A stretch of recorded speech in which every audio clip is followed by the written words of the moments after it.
পাকিস্তানের সঙ্গে যুদ্ধ করে আমরা বিজয় অর্জন করেছি, সেটা যেমন ঠিক, অন্য মানে ভারত আমাদের সেই সময় সহযোগিতা করেছে। এখন প্রশ্ন হলো, ভারতের প্রধানমন্ত্রী আজকে যে ফেসবুক স্ট্যাটাসে তিনি দিয়েছেন, সেখানে মুক্তিযুদ্ধকে তাদের পুরোপুরি নিজেদের অর্জন বলেছেন, যেখানে বাংলাদেশ নামটাও তিনি উচ্চারণ করেন নাই। এখন প্রশ্ন নম্বর 1, যে তাহলে আমাদের এই মুক্তিযুদ্ধে আসলে কোন দেশ আমাদের পক্ষে এখন পর্যন্ত আছে, স্বীকার করে কে? 1 নাম্বার। 2 নম্বর বিষয় যেটা হলো, আজকে প্রধান উপদেষ্টা তার বক্তব্যের শুরুতেই বলেছেন যে হাদির উপর যারা হামলা করেছে তারা বাংলাদেশের অস্তিত্বের উপর হামলা করেছে। আমি কিন্তু অনেকগুলো কথা বলছি। হাদিরকে যারা আক্রমণ করছে তারাও ভারতে অবস্থান করছে, এখন পর্যন্ত যেটুকু খবর পাওয়া গেছে, যদি ঠিক না হয়ে থাকে।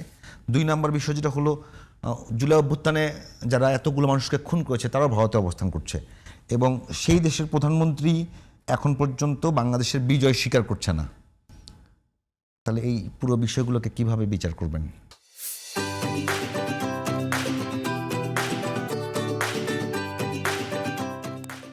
এখন আপনি অনেকগুলো কোশ্চেন করেছেন, কিন্তু সবগুলোর একটা কমন পয়েন্ট হচ্ছে যে ইন্ডিয়া, ভারত এবং দিল্লির যে শাসক গোষ্ঠী মোদি এবং তার সহচর যারা আছে, তাদের একটা কানেক্টিভিটি বা তাদের একটা সম্পর্ক এখানে রয়েছে।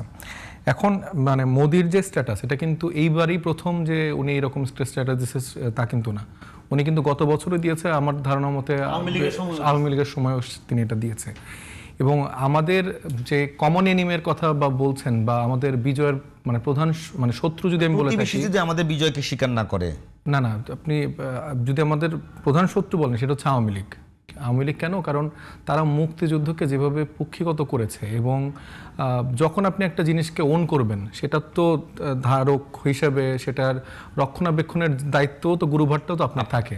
কিন্তু আপনি যখন ইন্ডিয়ার প্রতি এত দাসত্বতা দেখিয়েছেন, যেখানে ইন্ডিয়া থেকে অনেকগুলো মুভি হয়েছে, যেখানে এই আমাদের মুক্তিযুদ্ধকে দেখানো হয়েছে যে এটা ভারত পাকিস্তানের একটা লিবারেশন ওয়ার, এবং এটাকে তো আমাদের দেশেরও কিছু কিছু গোষ্ঠী এই ন্যারেটিভটা দেওয়ার চেষ্টা করে, যেটা আসলে ভারত এবং পাকিস্তানের একটা যুদ্ধ। তো এটাতে তাহলে আমরা কারা? আমরা এখন তো আমাদের অস্তিত্ব নিয়ে একটা কথা চলে আসছে। সো এই মোদি গভর্নমেন্টের এই সুযোগ, এই স্পর্ধাটা আসলে পেয়েছে শেখ হাসিনার জন্য। শেখ হাসিনাকে সে যেভাবে রক্ষণাবেক্ষণ করতো দেশে রেখে, এবং তার পিছনে যেরকম এজেন্সি, স্বদেশি এজেন্ট, বিদেশি এজেন্ট যেভাবে দিয়ে তারা এটা প্ল্যান করে আগাচ্ছিল, তারা এটাকে একটা জাস্ট তাদের অঙ্গরাজ্য যেগুলো আছে ওরকম করে আসলে তারা ট্রিট করতে চায়, এবং তারা ওইটারই একটা মিশনে আছে যে আসলে কিভাবে একটা অঙ্গরাজ্য বানিয়ে ফেলা যাবে বাংলাদেশকে।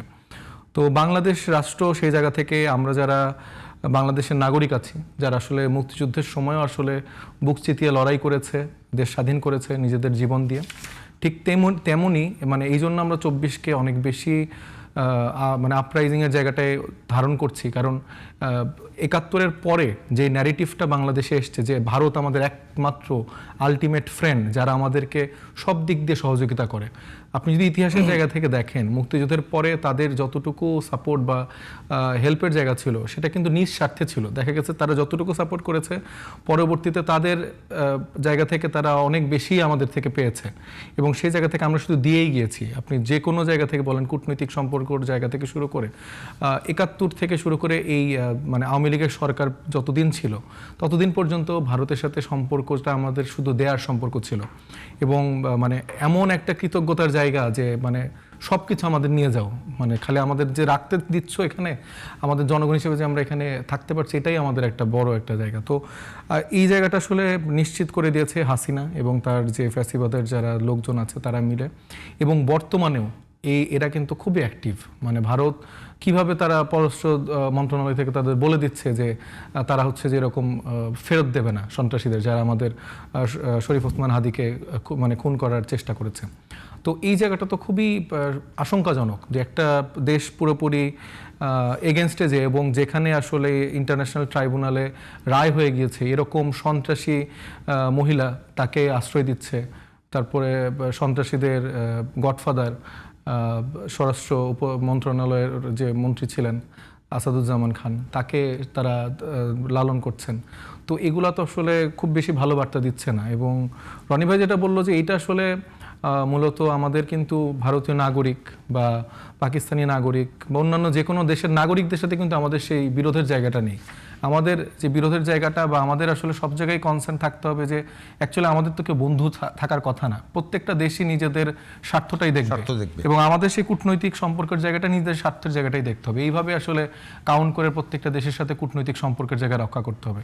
এখন 1.5 বছরের উপরে হয়ে গেছে আমাদের যে মানে ইন্টারিম গভর্নমেন্ট ছিল বা আছেন যারা, তারা আসলে সেই স্ট্রং জায়গাটা নিতে পারেনি যেটা আসলে তাদের নেওয়া উচিত ছিল। আজকে হয়তো উপদেষ্টার কথা শুনলে কিছুটা আমার কাছে মনে হলো একটু তার ভয়েস একটু রেইজ করেছে, কিন্তু এই মানে স্ট্রং ভয়েস কিন্তু আরো আগে থেকে তাদের দরকার ছিল। দেখানো ছিল আর কি।